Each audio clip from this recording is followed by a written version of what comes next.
एक सेकंड के लिए रुको। यह जो मूवमेंट है जब बॉल बैट से टकराती है, इस एक सेकंड में 3 लॉज काम कर रहे होते हैं जो एक इंसान ने लगभग 300 साल पहले सिर्फ ऑब्जर्वेशन और लॉजिक से ड्राइव किए थे। और आज के बाद जब भी तुम क्रिकेट देखोगे, गाड़ी में बैठोगे या रॉकेट लॉन्च होते हुए देखोगे, तुम्हारे दिमाग में यह लॉज ऑटोमेटिकली ट्रिगर करेंगे, क्योंकि न्यूटन के लॉज सिर्फ फॉर्मूलाज नहीं है, यह उस लैंग्वेज के रूल्स हैं जिसमें पूरी यूनिवर्स बात करती है। तो आज फिजिक्स अलाइव पर हम सिर्फ 3 लॉज नहीं पढ़ेंगे, हम फील करेंगे कि ये लॉज क्यों सच है। इनर्शिया। सबसे पहले एक सवाल, अगर कोई चीज चल रही है और उसे कोई रोक नहीं रहा तो उसके रुकने के क्या रीजन हो सकते हैं? पहला जवाब जो आता है फ्रिक्शन की वजह से। बिल्कुल सही। लेकिन अगर फ्रिक्शन ही ना हो तो स्पेस में जहाँ कोई एयर नहीं, कोई सरफेस नहीं, कोई फ्रिक्शन नहीं, अगर तुम एक बॉल थ्रो करो तो वो बॉल कभी नहीं रुकेगी। और यही ऑब्जर्वेशन न्यूटन को एक रिवॉल्यूशनरी आइडिया तक ले गया। हर चीज अपनी करंट स्टेट में रहना चाहती है। जो चीज रुकी हुई है वह रुकी रहना चाहती है, जो चीज चल रही है वो चलते रहना चाहती है। इसी एटीट्यूड को हम इनर्शिया कहते हैं। अब एक सीन इमेजिन करो, तुम मेट्रो में खड़े हो, अचानक ट्रेन के ब्रेक लगते हैं। क्या होता है? तुम्हारी बॉडी आगे की तरफ झुक जाती है। क्यों? ट्रेन रुक गई,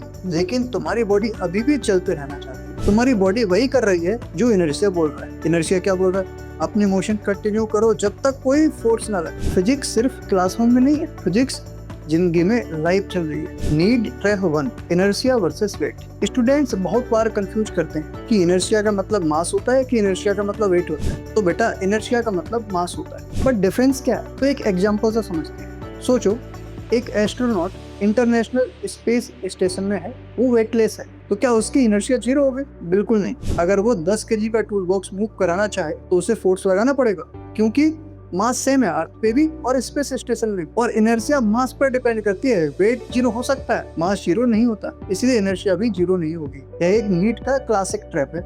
न्यूटन्स फर्स्ट लॉ। न्यूटन का फर्स्ट लॉ कहता है हर ऑब्जेक्ट अपनी रेस्ट की स्टेट या यूनिफॉर्म मोशन की स्टेट रहना चाहता है जब तक उस पर कोई एक्सटर्नल अनबैलेंस्ड फोर्स एक्ट ना करे। यह 2 बातें इंपॉर्टेंट हैं। पहली बात, यूनिफॉर्म मोशन का मतलब है कांस्टेंट वेलोसिटी। डायरेक्शन चेंज भी हो तब भी हम मानते हैं कि वेलोसिटी चेंज हो गई, और डायरेक्शन चेंज करने के लिए भी फोर्स लगाना पड़ता है। दूसरी बात, फोर्स होना जरूरी नहीं, अनबैलेंस्ड फोर्स होना जरूरी है। अगर फोर्सेस बैलेंस कर रही हैं तो ऑब्जेक्ट की स्टेट नहीं बदलेगी। एक इंटरेस्टिंग बात, न्यूटन से पहले अरिस्टोटल का मानना था कि ऑब्जेक्ट्स नेचुरली रुकना चाहते हैं, लेकिन न्यूटन ने बोला गलत, ऑब्जेक्ट्स खुद नहीं रुकते, उन्हें रोकना पड़ता है। और इसी आइडिया ने मैकेनिक्स की फाउंडेशन बदल दी।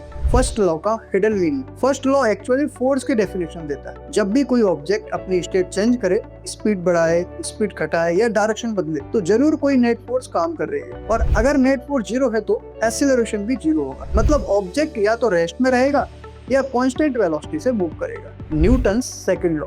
अब आते हैं न्यूटन के सेकंड लॉ पर। मान लो तुम एक फुटबॉल को किक करते हो, वो दूर तक चली जाती है। अब उतनी ही फोर्स से एक पार्क्ड कार को किक करते हो, कार लगभग हिलेगी नहीं। क्यों?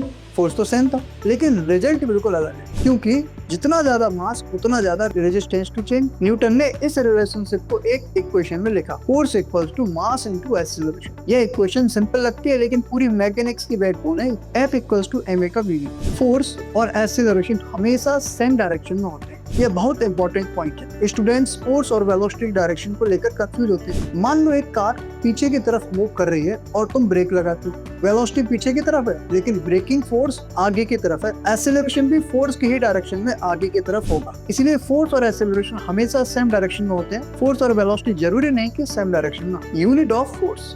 फोर्स का ऐसा यूनिट है न्यूटन। एक न्यूटन वह फोर्स है जो 1 kg मास को 1 मीटर पर सेकंड स्क्वायर के एक्सीलरेशन से मूव कराए। यह डेफिनेशन डायरेक्ट एग्जाम में पूछी जा सकती है, तो बिल्कुल इसको ध्यान रखिएगा। NEET trap 2, F equals to ma versus F equals to dp/dt।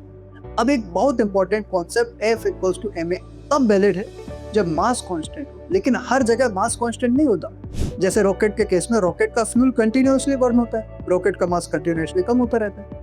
ऐसे केसेस में correct formula F equals to dp/dt है, ना कि F इक्वल्स टू ma। कैसे आता है ये फॉर्मूला? मोमेंटम होता है P इक्वल्स टू mv, और अगर मास कांस्टेंट है तो m कॉमन आ जाएगा और F इक्वल्स टू हो जाएगा m dp/dt, और dp/dt को अपन एक्सीलरेशन लिख लेंगे और फॉर्मूला बन जाएगा F इक्वल्स टू ma।